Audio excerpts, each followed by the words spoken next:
Alhamdulillah baik. Hari ini siap mengajar, Bu? Insya Allah siap. Jadi sebelum saya melakukan observasi di kelas, terlebih dahulu saya melakukan praobservasi. Yang pertama saya ingin gali informasi ke Ibu adalah tentang tujuan pembelajaran. Apa tujuan pembelajarannya hari ini, Bu? Baik, terima kasih. Tujuan pembelajaran saya hari ini adalah pertama agar siswa dapat menerapkan prinsip penggunaan peralatan laboratorium pengolahan hasil perikanan. Yang kedua, dapat mengidentifikasi peralatan penanganan bahan hasil perikanan. Kemudian area pengembangan yang hendak Ibu capai dalam pembelajaran ini apa yang dilakukan? Klasifikasikan gaya belajar siswa yang kinestetik misalnya, kemudian visual dengan media video yang pertama itu. Kemudian yang kedua adalah mindfulness teknik stop. Kemudian yang ketiga adalah ice breaking. Yang keempat adalah assessment.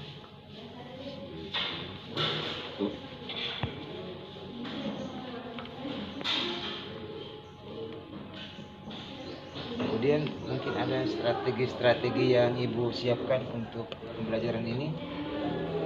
Strateginya yang pertama yaitu rencananya saya ingin membagi kelompok berdasarkan gaya belajar siswa. Itu yang pertama.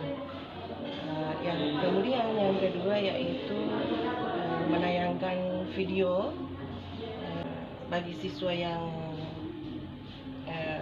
gaya belajarnya visual. Kemudian yang kinestetik itu yang siswa yang agak senang dengan melihat gambar. Saya akan menampilkan PowerPoint supaya anak-anak itu bisa membaca dan di situ mereka bisa langsung tahu peralatan itu apa namanya dan fungsinya. Ada LKPD yang siapkan, Bu, ya? Ya, ada. LKPD. Kemudian mungkin ada metode ceramah, diskusi? Ada. Di strategi? Ada.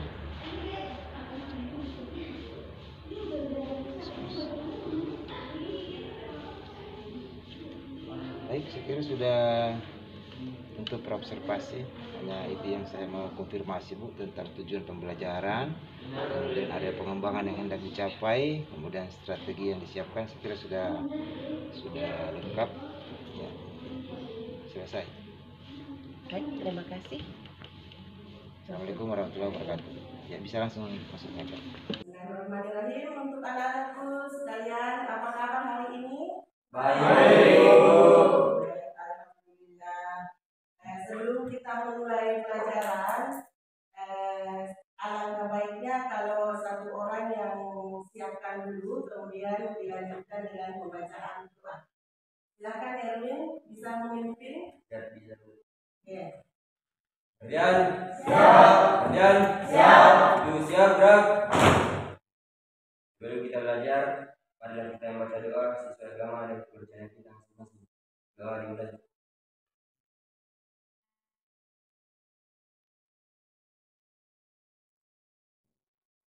Doa selesai. Duduk istirahat, gerak.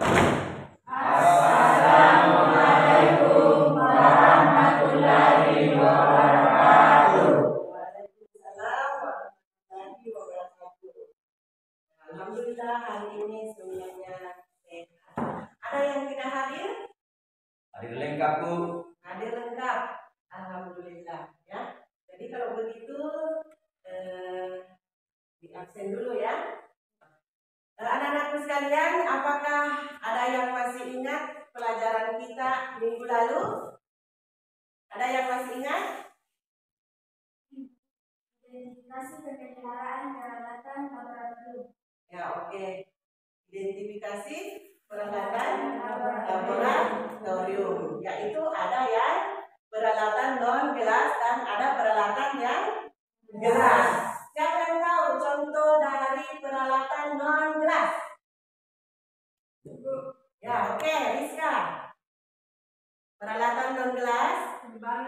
Ya, baik. Timbangan, autoclave, inkubator, penjepit, oven. Baik, terima kasih. Untuk peralatan gelas, siapa yang tahu? Rianti. Gelas ukur. Erlenmeyer. Apa? Tabung reaksi. Apa lagi? Desikator. Labu alas bulan. Nah, itu salah satu ya. Salah satu di antaranya.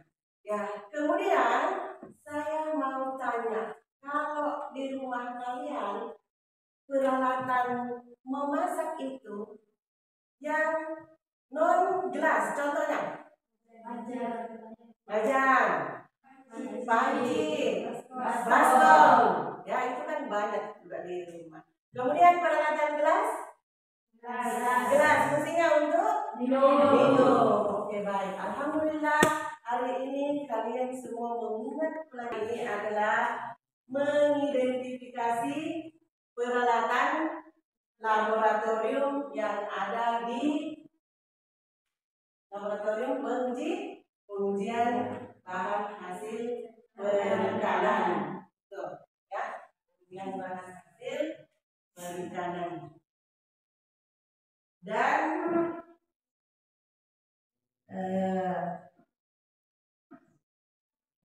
apakah sudah ada yang tahu salah satu jenis peralatan pengujian hasil perikanan? Ada yang tahu?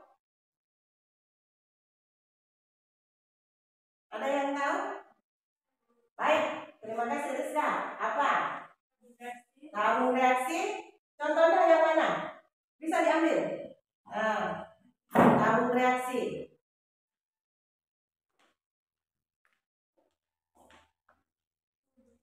Ya, tabung reaksi.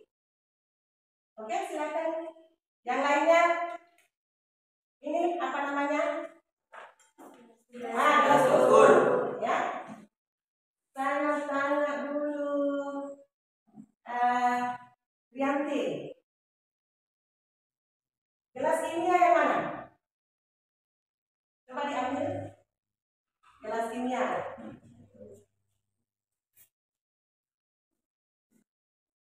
Yang mana gelas kimia? Kayak gelas-gelas. Ya, oke. Itu ya. Kemudian selanjutnya, yang tahu siapa yang lembaga? Oke, Nadia.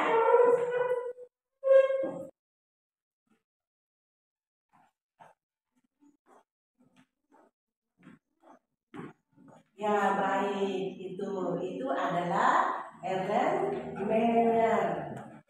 Ya. Nah, kayaknya ini tangannya dilemaskan semua, ya, lemaskan semua. Kemudian perasaannya jangan terlalu terpaku ke pelajaran, dan ibu putarkan musik, kemudian kalian bisa pejamkan mata sambil mendengar apa yang kalian dengar sekarang, ya. Silakan pejamkan mata atau arahkan pandangan ke depan. Rilekskan kedua kelopak mata. Tarik napas dalam. Sadari napas masuk. Sadari napas keluar. Rasakan udara segar yang masuk melalui lubang hidung. Rasakan udara hangat yang keluar dari lubang hidung. Lakukan sebanyak 2 kali.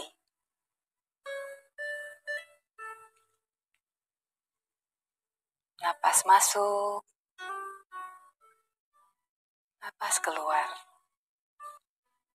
Amati apa yang Anda rasakan pada tubuh Anda. Adakah bagian tubuh yang terasa kaku? Rilekskan tubuh, mulai dari otot-otot wajah, leher, punggung, bahu kiri, bahu kanan, lengan atas, pergelangan tangan, dan ke-10 jari tangan. Rilekskan otot perut, kedua belah paha, lutut, dan betis, hingga ke seluruh jari-jari kaki. Amati apa yang Anda rasakan saat perut mengembang sebelum membuang napas.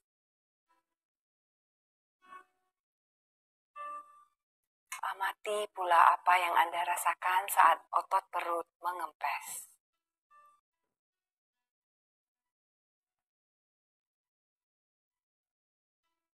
Apa yang Anda pikirkan saat ini? Jika pikiran Anda mengembara pada hal lain atau terasa ngantuk, perlahan kembalikan pikiran Anda pada napas Anda.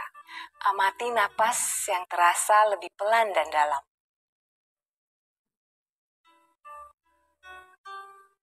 Amati tubuh yang terasa lebih rileks. Amati pikiran yang terasa lebih fokus. Amati pilihan-pilihan tindakan yang dirasa paling tepat untuk Anda lakukan saat ini. Latihan selesai. Silakan lanjutkan kembali aktivitas Anda dengan perasaan yang lebih tenang, pikiran yang lebih jernih, dan sikap yang lebih positif.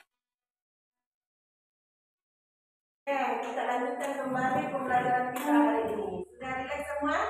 Sudah. Oke, baik. Untuk kali ini saya akan membagi 3 kelompok.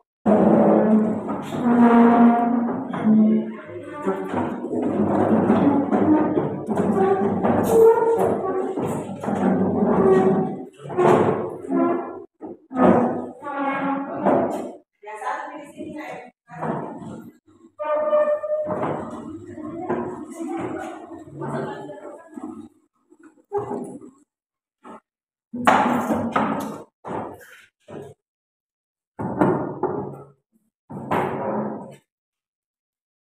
Cara dibagikan LKPD kemudian dijawab ya, dijawab dengan melihat nanti apa yang ditampilkan di atas ya. Ini untuk kelompok 2, ini untuk kelompok 3. Jadi apa di situ? Pertanyaannya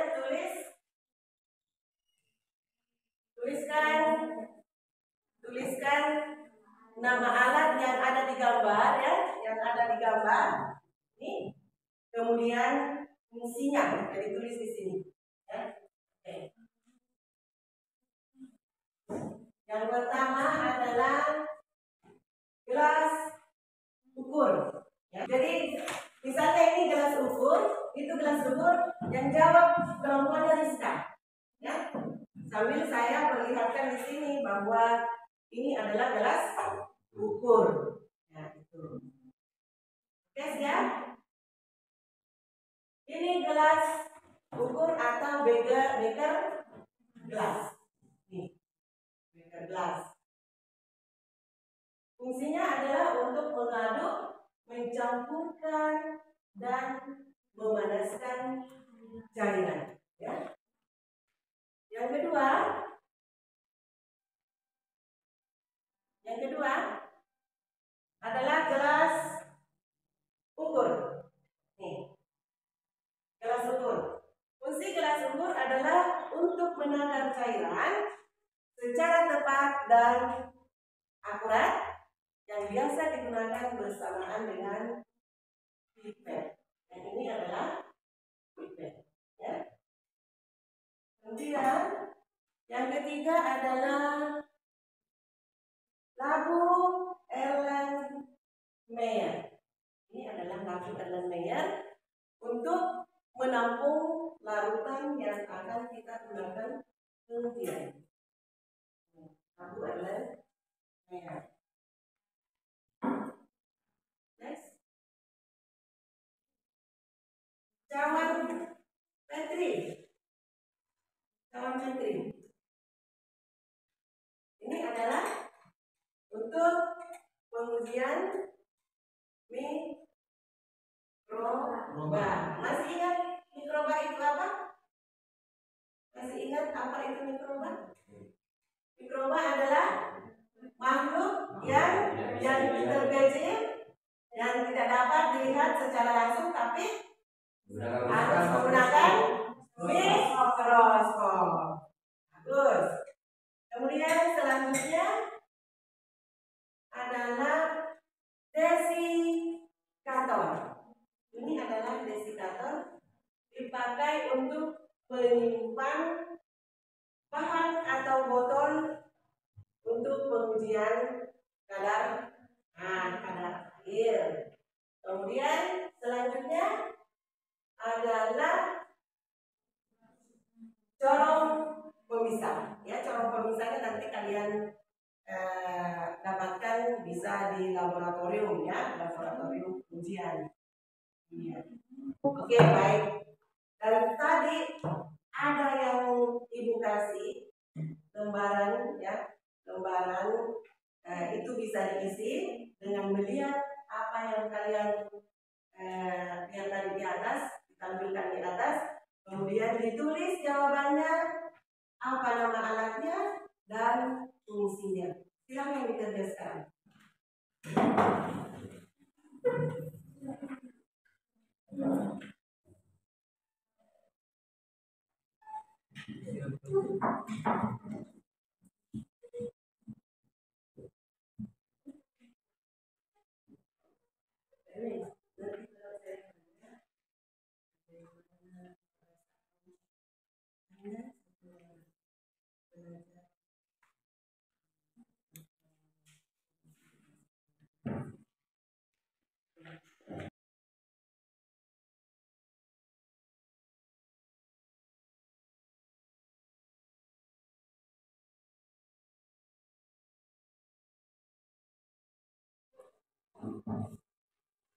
Di sini Ibu akan menggunakan salah satu contoh pengujian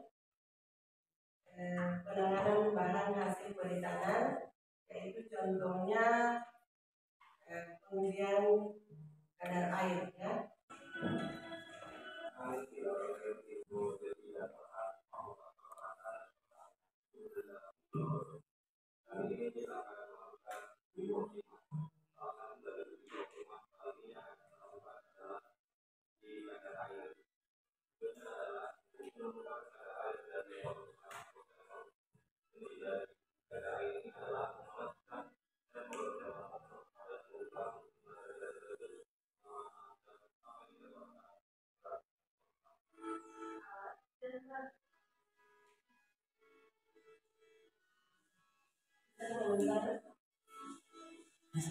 Nah, ini adalah desikator. Kemudian itu adalah tangkus.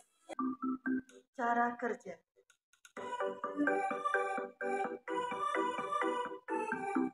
Nah, ini sampel dimasukkan ke dalam oven dengan suhu 105 derajat Celcius.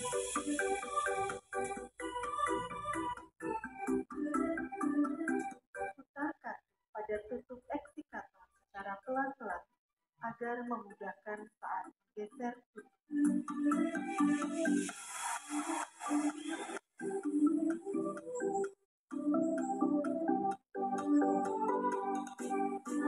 Putarkan pada tutup eksikator hingga rekat agar uap dari sampel bahan tidak keluar.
Lurus X dikurangi Z dibagi Y dikali 100%, di mana X adalah berat crucible setelah di oven dalam gram. Y adalah berat sampel sebelum di oven dalam gram. Dan Z adalah berat sampel ditambah crucible setelah di oven dalam gram. Satu video pengujian proksimal. Dan masih ada lagi pengujian proksimal yang lain. Siapa yang tahu pengujian proksimal? Di antaranya adalah satu, pengujian kadar air, kedua, karbohidrat, kemudian ketiga, kadar abu, kemudian kadar lemak, kemudian kadar kadar protein. Jadi ada beberapa pengujian kadar proksimal untuk pengolahan bahan hasil perikanan. Terima kasih, jawaban yang paling bagus. Itu anak-anakku sekalian, ya, karena dari tadi saya lihat ini tegang semua ya. Alangkah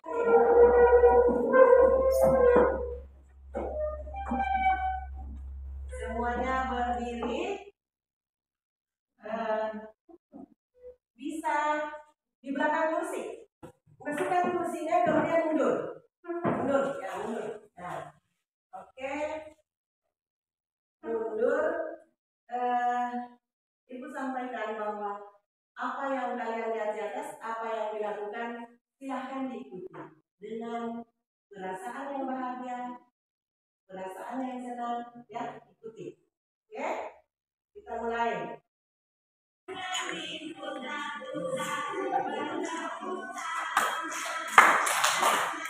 Putar-putar. Terus saja, lepas,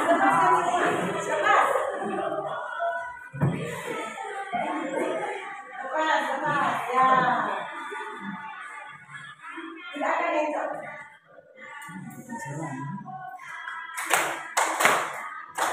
Putar-putar. Lalu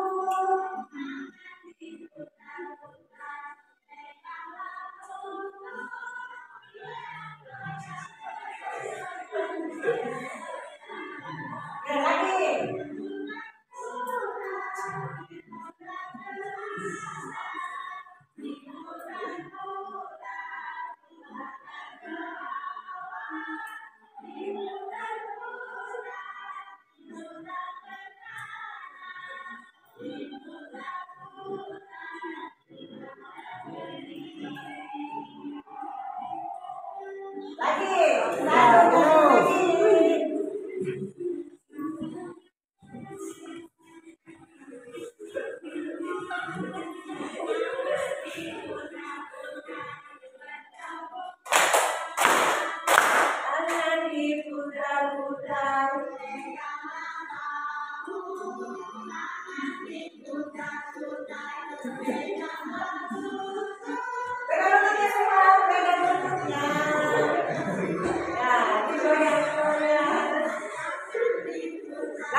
Ya, oke, baik.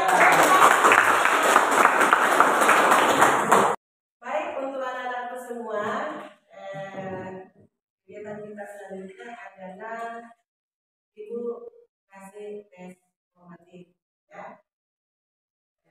tes formatifnya tadi itu sudah ada soal, ya, soal yang sesuai dengan apa yang kalian kerjakan, akan tetapi peralatannya yang berbeda, ya. Tes formatifnya tadi ini kan kelas ukur, ya, kelas kimia. Tes formatifnya ibu inginkan kalian cari lagi peralatan yang lain, peralatan pengujian bahan hasil perikanan yang tidak sama dengan yang kalian kerjakan, ya. Bisa dicari, kemudian tulis nama alat dan fungsinya. Bisa dikumpul pada pertemuan kita minggu depan, insya Allah, ya. Dikumpul dalam kertas selembar, tapi ini tidak berkelompok lagi. Bisa dalam bentuk video, ya. Nanti hasilnya bisa dikumpul dalam bentuk video, bisa dalam bentuk presentasi, ya. Kemudian bisa dalam bentuk gambar. Ya, jadi kita kumpul minggu depan, insya Allah. Mudah-mudahan kita semua sehat walafiat. Saya ingin bertanya, setelah mempelajari tentang identifikasi peralatan penanganan bahan hasil perikanan, apa yang kalian rasakan sekarang? Siapa yang bisa? Oke, Erwin, silakan Erwin. Bagaimana perasaannya setelah mengikuti pelajaran ini?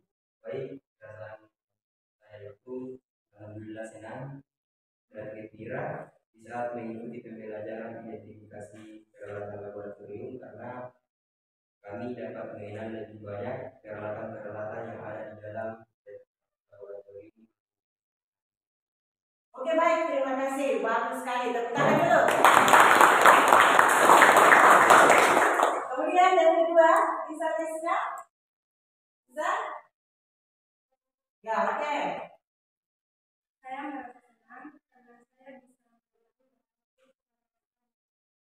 Oke. Peralatan laboratorium. Baik, terima kasih. Kita tepuk tangan untuk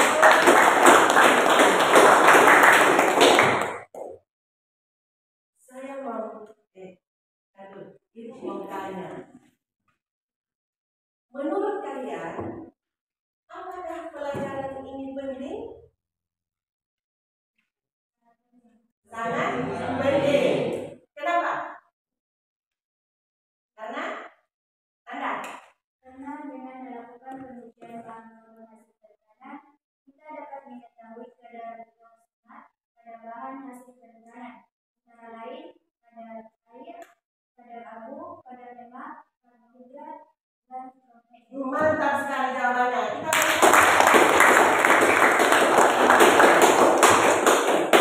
Kita jadi kesimpulannya adalah kita mempelajari mengidentifikasi peralatan penanganan bahan hasil perikanan supaya kita bisa lebih tahu bagaimana caranya melakukan pengujian proksimal. Pengujian proksimal itu antara lain adalah pengujian kadar abu, pengujian kadar air, pengujian karbohidrat, pengujian kadar lemak, gitu ya. Jadi saya pikir semuanya sudah mengetahui apa yang kita pelajari hari ini. Dan insya Allah minggu depan kita akan belajar tentang pengujian proksimat yang lainnya selain yang ditampilkan tadi, pengujian kadar air. Kalau perlu kita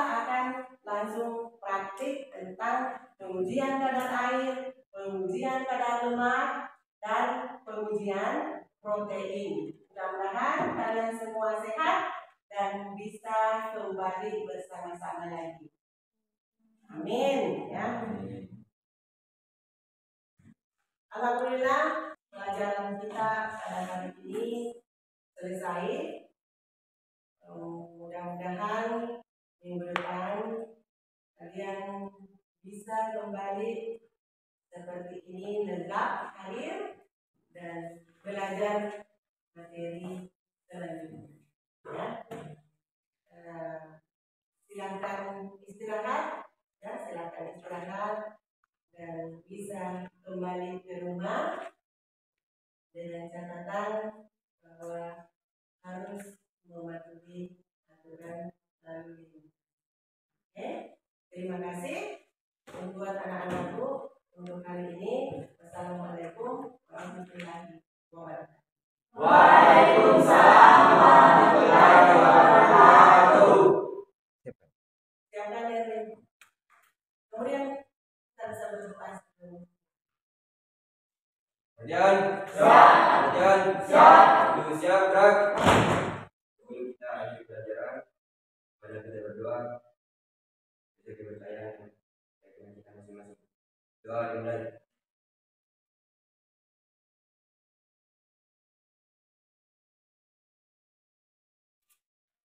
Doa selesai.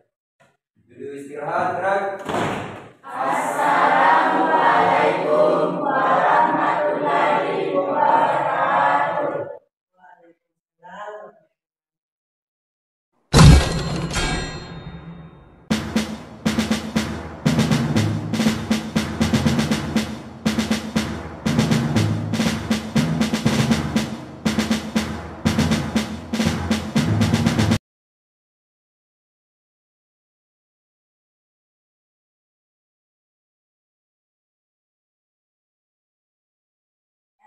Kita akan berdiskusi tentang kita selama pembelajaran daring.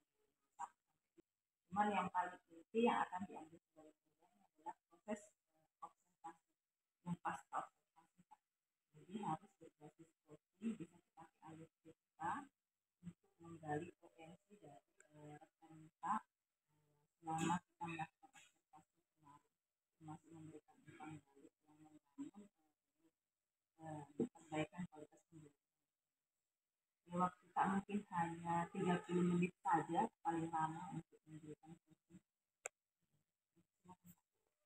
Terima kasih banyak. Assalamualaikum warahmatullahi wabarakatuh. Jadi setelah kita mengikuti kegiatan observasi lalu, juga ini kita lanjutkan dengan observasi. Nah, dalam kegiatan observasi ini saya akan menggunakan coaching dengan menggunakan alur cerita. Itu pada hari ini observasi bisa memberikan tambahan nilai-nilai pada ibu setelah melakukan proses pembelajaran kemarin. Apa yang menurut ibu sudah berjalan dengan baik? Baik, terima kasih. Yang proses pembelajaran berjalan dengan baik itu antara lain siswa sangat disiplin, kemudian semangat dan antusias, sehingga capaian tujuan pembelajaran saya pada saat itu berjalan dengan baik. Kemudian yang kedua, saya sudah melakukan pembelajaran dengan cara berdifferensiasi. Kemudian pada saat dilakukan pembagian kelompok dan memberikan KPD, semuanya menjawab dengan baik dan benar. Jadi alhamdulillah ada hal yang sudah berjalan dengan baik. Kemudian mungkin ada hal yang ingin diperbaiki ke depannya menurut kita, gimana Bu?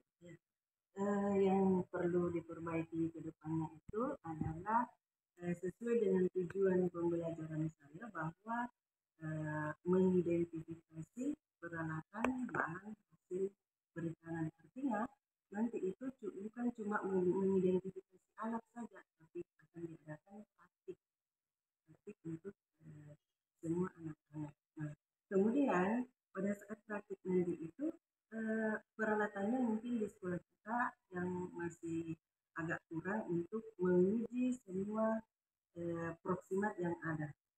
biasanya dia mau menguji lemak, menguji protein, menguji karbohidrat, tapi anak kita terbatas. Jadi mungkin nanti Bapak ada saran akan anak-anak tidak mesti di kelas ini.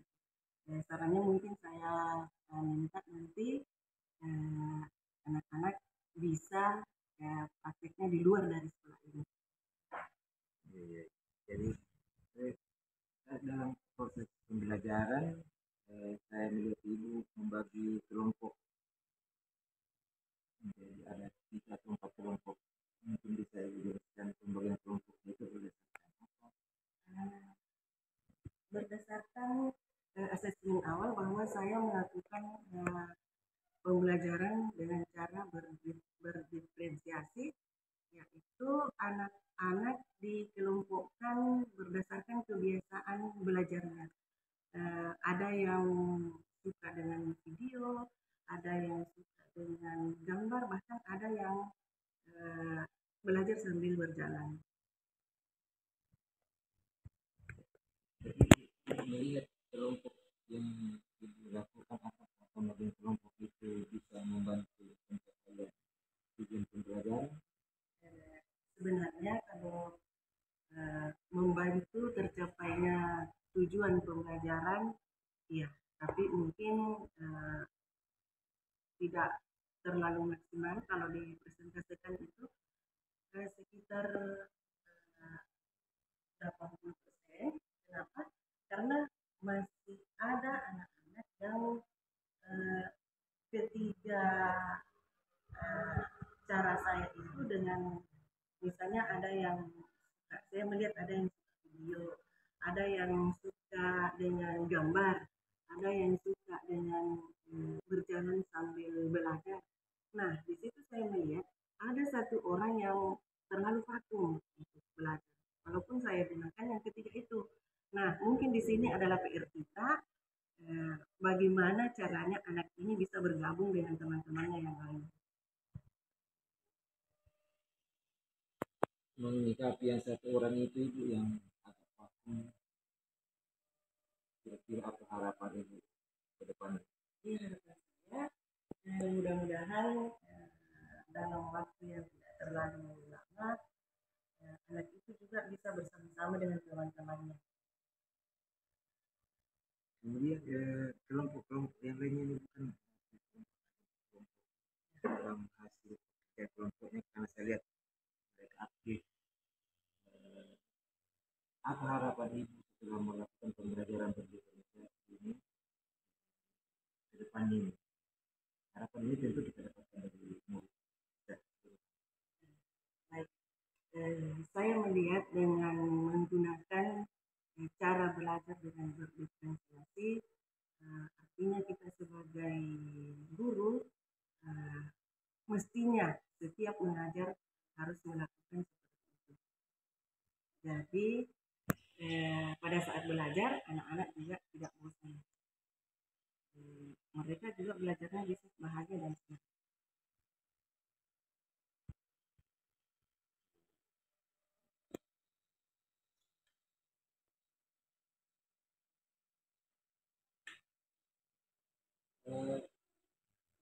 Lalu ibu setelah melakukan pembelajaran berdiferensiasi, melihat perkembangan anak, kelompok anak, apa yang ibu rasakan? Apa ibu merasa mendapatkan tambahan ilmu atau pengetahuan dari proses observasi? Saya sangat merasakan bahwa hal-hal seperti ini bagi kita sebagai guru sangat luar biasa. Saya juga senang, anak-anak juga senang belajar. Bahkan kadang-kadang kalau pada saat saya melakukan pembelajaran dengan cara berdiferensiasi, kita lupa waktu. Apalagi kalau misalnya di produktif SMK itu kan kadang-kadang dalam satu hari 8 jam. Tapi dengan cara melakukan pembelajaran dengan cara berdiferensiasi, waktunya kita kadang-kadang sudah habis waktu, kita sepertinya masih ingin belajar. Saya tidak melihat tadi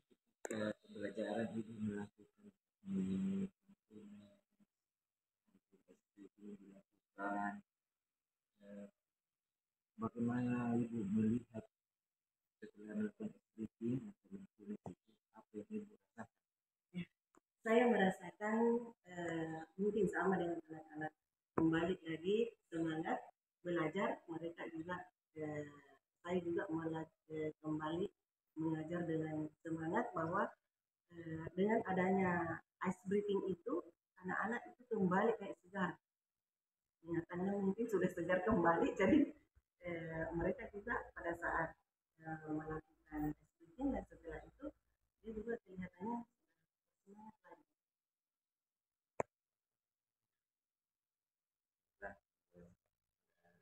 Dilakukan di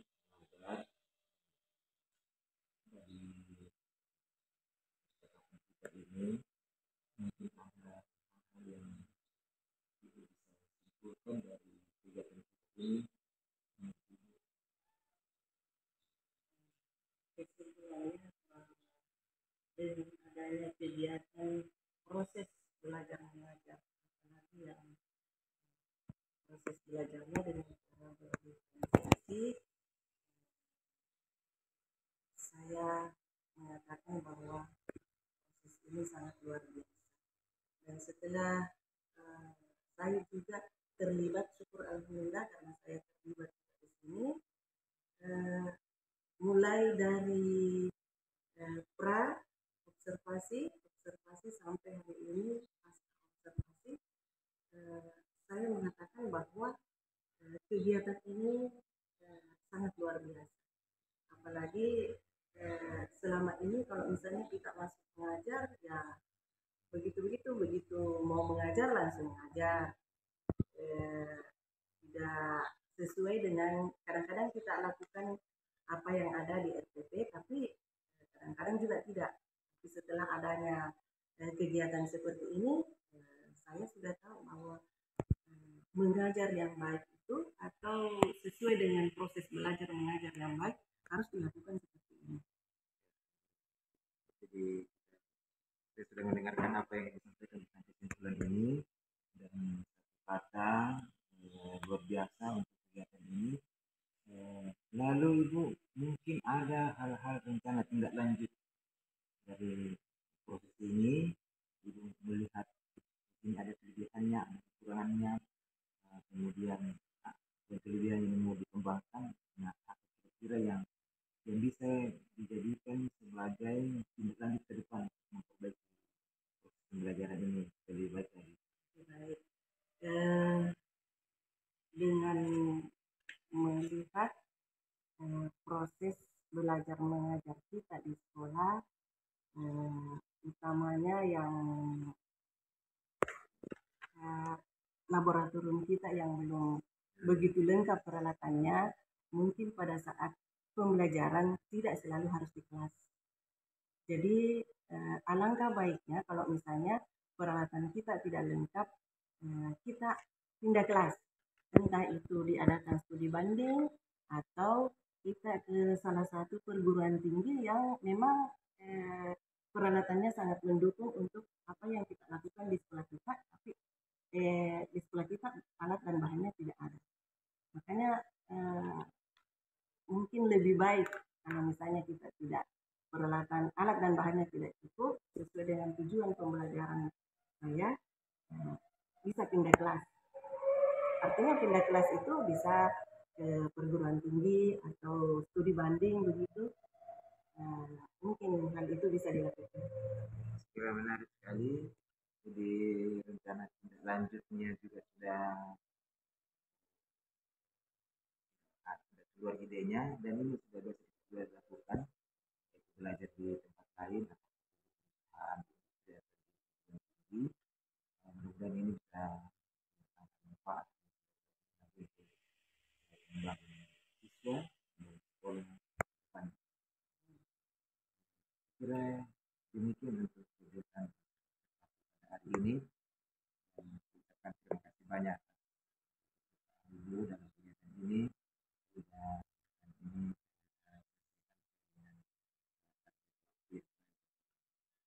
Kira demikian. Assalamualaikum warahmatullahi wabarakatuh.